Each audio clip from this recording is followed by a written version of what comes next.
राम में दोस्तों, नई वीडियो में आपका स्वागत है। और कैसे हो? उम्मीद करूँ मैं सब अच्छे हो गए।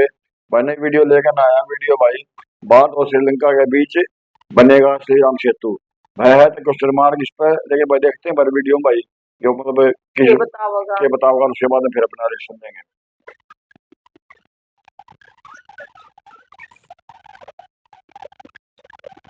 आज तक आप सड़क के जरिए नेपाल जा सकते थे, पाकिस्तान जा सकते थे, भूटान जा सकते थे, बांग्लादेश भी जा सकते थे, लेकिन आप हिंदुस्तान के उस पड़ोसी मुल्क में नहीं पहुंच सकते थे जहां से श्री राम तक का वास्ता था। जी हां, यहां बात हो रही है श्रीलंका की, जहां अगर सब कुछ सही रहा तो आप वहां भी जल्द ही सड़क के जरिए जल्दी जा पाएंगे। सही सुना आपने कि आप भी श्री रामचंद्र जी की तरह ही अपनी सेना तो नहीं लेकिन परिवार के साथ श्रीलंका जा पाएंगे, वो भी अपने 4 पहिया या फिर 2 पहिया वाहन से। दरअसल खबर है कि जल्द ही दोनों देशों को जोड़ता एक जबरदस्त पुल यहां पर बनाया जा सकता है, जो समुद्र के ऊपर ठीक उसी जगह के आसपास से होकर गुजरेगा जहां त्रेता युग में राम सेतु पुल बनाया गया था। अब ये पुल कहां से कहां तक बनेगा और क्या है दोनों देशों को जोड़ने के पीछे की वजह, जानेंगे आज के इस वीडियो में। साथ ही जानेंगे कि आखिर इस पुल के बनने में कितना खर्च आएगा और आज तक इस प्रोजेक्ट पर किसी भी देश ने काम शुरू क्यों नहीं किया। तो चलिए शुरू करते हैं।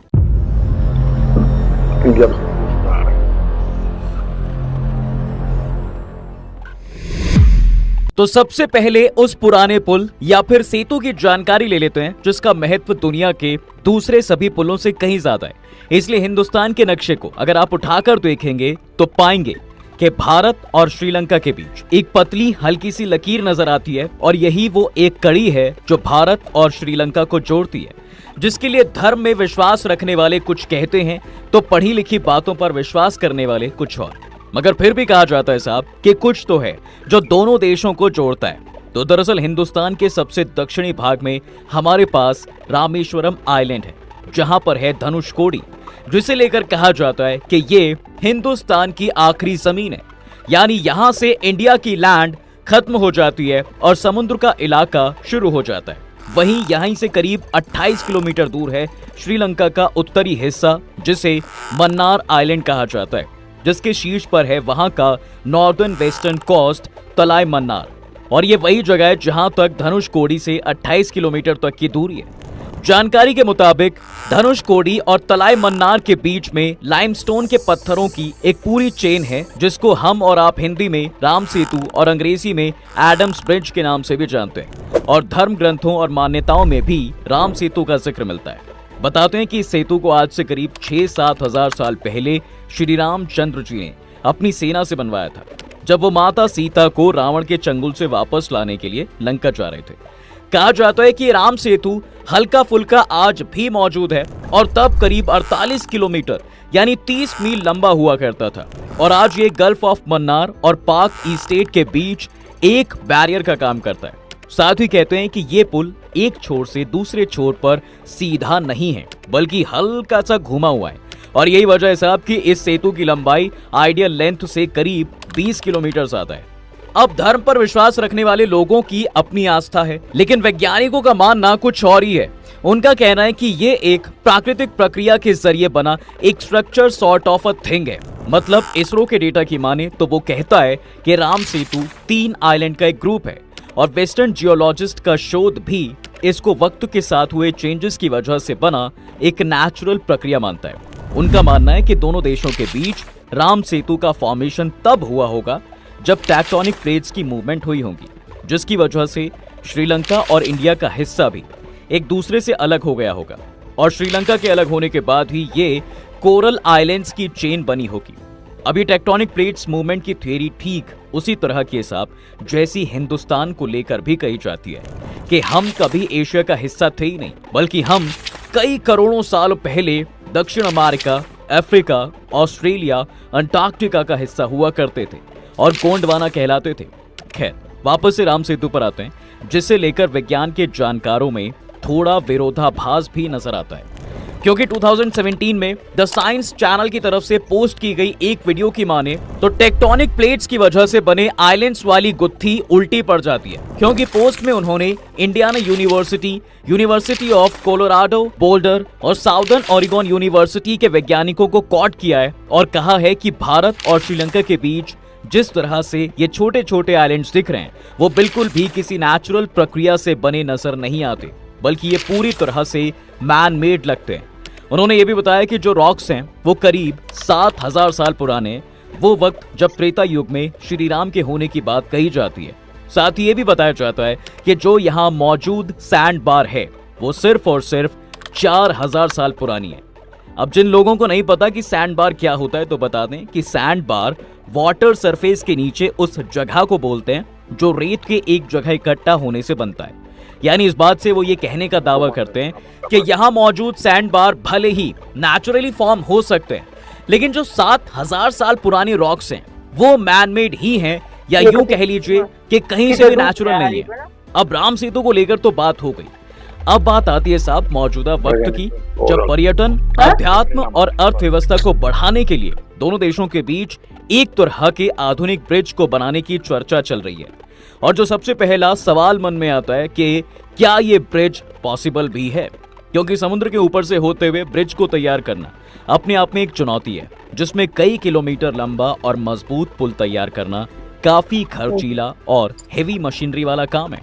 तो इसे लेकर जानकार बताते हैं कि पुल को लेकर बस नीति और नियत साफ रखने की जरूरत है, बाकी ब्रिज तैयार होना कोई बड़ी बात नहीं है, क्योंकि जहां पर ब्रिज तैयार करने की तैयारी है वहां पर न पानी ज्यादा गहरा है और ना ही दोनों देशों के छोर में बहुत ज्यादा दूरी है।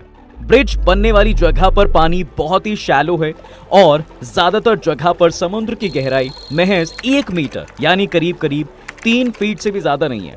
जबकि दुनिया का सबसे गहरा ब्रिज जहां पर बना है यानी बांग्लादेश का पद्मा ब्रिज, उसकी गहराई तकरीबन 120 से 127 मीटर के आसपास है। तो उस मुकाबले तो हमारा ब्रिज काफी आसानी से बनता नजर आता है। वहीं अगर ब्रिज की लंबाई एक चुनौती नजर आती है तो उसके लिए दुनिया के सबसे लंबे सी क्रॉसिंग ब्रिज हांगकांग जुहाई मकाओ से इंस्पिरेशन ली जा सकती है। वहीं अमेरिका का 38 किलोमीटर लंबा लेक पॉन्टचैंट्रेन कॉजवे ब्रिज भी एक बढ़िया उदाहरण है, जो बताता है कि इंडिया और श्रीलंका के बीच भी ब्रिज इजीली बन सकता है।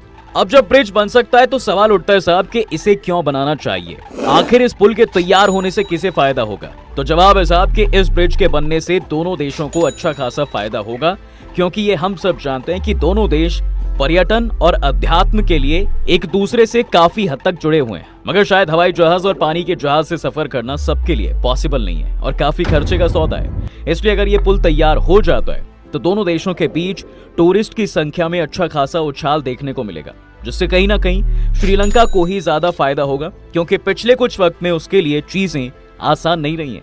फिर चाहे देश में इकोनॉमिक क्राइसिस हो या फिर पॉलिटिकल क्राइसिस, ऐसे में पर्यटन उसके लिए एक संजीवनी साबित हो सकता है, जिसकी वजह से श्रीलंका के लोगों को पर्यटन के क्षेत्र में काम मिल सकता है, जैसे होटल, रेस्टोरेंट्स और कम्यूट सेवाओं का विकास अच्छा हो सकता है, जिससे श्रीलंका सरकार भी अच्छी खासी आमदनी कर सकती है।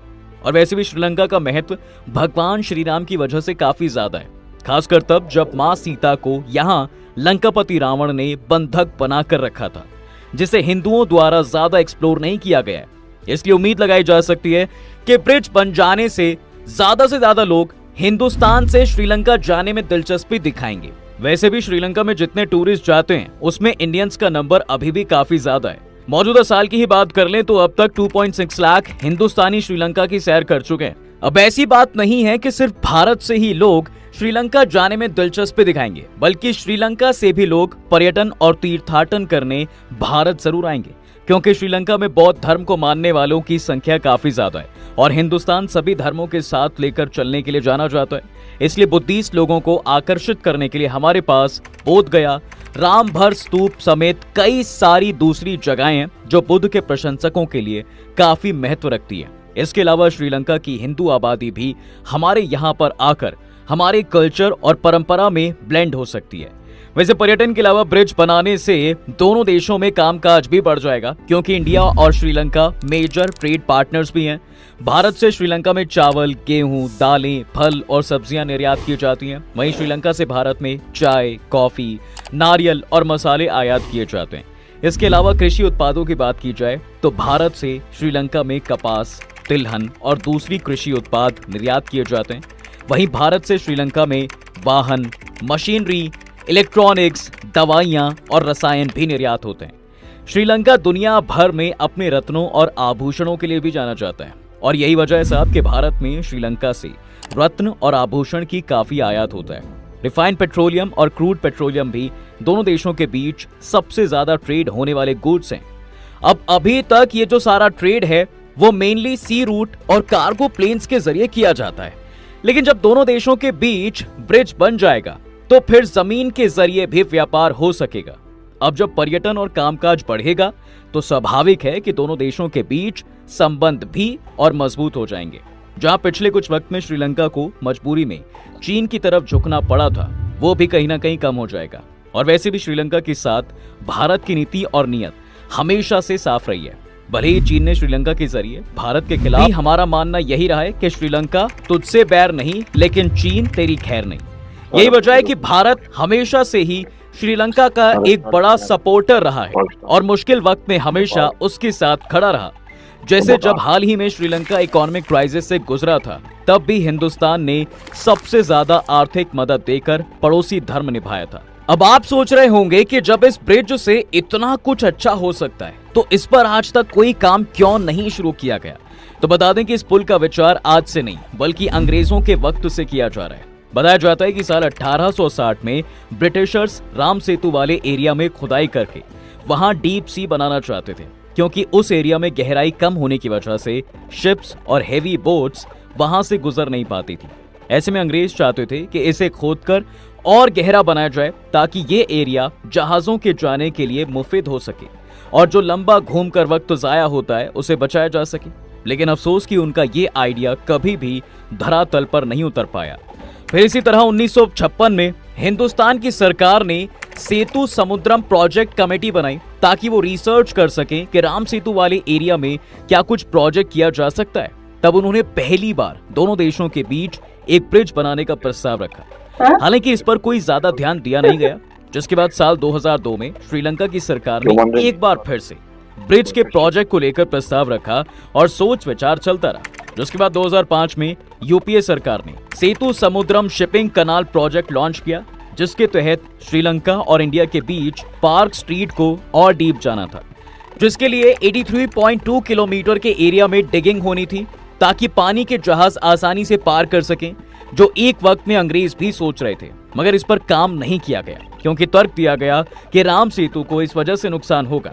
साथ ही कुछ एनवायरमेंटलिस्ट ने भी इस प्रोजेक्ट का विरोध किया और मामला ठंडे बस्ते में चला गया।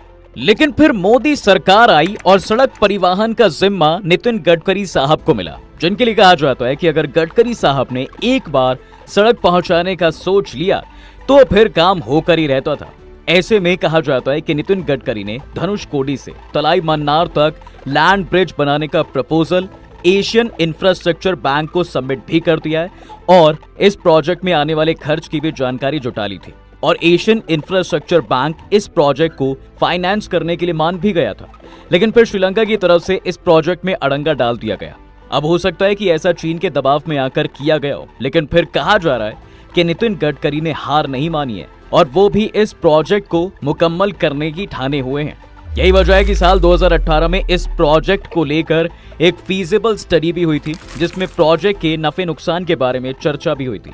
श्रीलंका की तरफ से भी ब्रिज की अहमियत को समझाया गया था, जिसके बाद 2023 में कहा गया कि इस प्रोजेक्ट को आगे बढ़ाया जा सकता है। ऐसे में मौजूदा अपडेट यही है साहब कि हिंदुस्तान की तरफ से एनवायरमेंटल और इकोनॉमिकल दोनों एस्पेक्ट से इस प्रोजेक्ट को इवैल्यूएट किया जा रहा है और इसके नतीजे आ जाने के बाद इस पर काम शुरू किया जा सकता है। वैसे इंडिया और श्रीलंका के बीच ब्रिज को लेकर आपकी क्या राय है? ब्रिज बनना चाहिए या नहीं? हमें कमेंट बॉक्स में जरूर बताएं। उम्मीद करते हैं कि आपने इस वीडियो से जरूर कुछ नया सीखा होगा।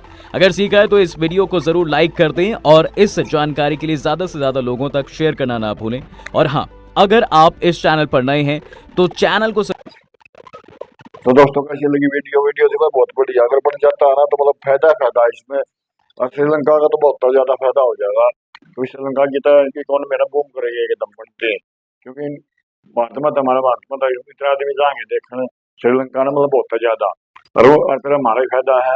श्रीलंका के भारत आवेंगे। हाँ, क्यों हमारी मतलब बहुत धर्म हमारे देश में हर एक धर्म के मानने वाले आदमी हैं, और फिर पॉपुलेशन बहुत ज्यादा है। श्रीलंका में जितने बौद्ध हैं उतने तो माड़ भी इंडिया में पा जाएंगे। और भी कई मतलब इनका नाम बताया उनके, मतलब वह स्तूप मतलब बोलो वो आर इंडिया उन संबंधित आदमी है लगा ले, फिर व्यापार में फायदा हो जाएगा। ये हवाई जहाज में आजकल भाई किराया ज्यादा लगे तो उसमें जहाज में नहीं जा सकते, तो भाई अपने इसमें कार में और अपना अपना पर्सनल जा सके, फिर टैक्सी अपने के द्वारा टैक्सी के द्वारा जा सकते हैं, अपना पर्सनल व्हीकल भी लेकर जा सकते हैं, क्योंकि इतना ज्यादा डिफरेंस नहीं है ना, 28 किलोमीटर का तो सारा ये है। हाँ, ज्यादा फर्क भी नहीं है। और ये मतलब फिर आदमी किराया बचेगा, फिर जो ट्रांसपोर्ट से वो भी मतलब जल्दी पहुंच जाएगा। और जो ऑस्ट्रेलिया में उसमें तो होते उसमें इतने बड़े बड़े गहरे पानी में के ऊपर का बांग्लादेश बना रखा 127 130 हाँ फुट, और यो तो बस तू लगा लो पानी बस 3-4 फुट पानी है वहाँ का मंदा पानी, उस जिसका पुल बनावेंगे तो इसमें तो आसानी से बन जाएगा, कोई मुश्किल काम ना है। और वो देखो ये हमारा जो परिवहन मंत्री नितिन गडकरी तो इसने रोड पर तो इतने बना दिए, मतलब अच्छे ज्यादा बना दिए, तो यो मतलब देखो मतलब इसमें तो सरकार क्या कर रही है प्रपोजल का देखो यो प्रोसेस से कितने चलेगा, बनावेंगे भी नहीं बनेगी ये बातचीत खत्म हो जाएगी। हाँ, मतलब बड़े में दो दिशा फायदा है और कनेक्टिंग हो जाएगी, जो मतलब और ज्यादा हो जाएगी ना आपस में। तो दोस्तों कैसी लगी वीडियो कमेंट बॉक्स में अपनी राय दे दिया करो भाई, वीडियो लाइक कर दिया करो, शेयर कर दिया करो, सब्सक्राइब कर दिया करो, और रोज वीडियो का लिंक मिल जाएगा डिस्क्रिप्शन में। मिलते हैं नेक्स्ट वीडियो साथ दोबारा फिर से, तब तक के लिए बाय बाय।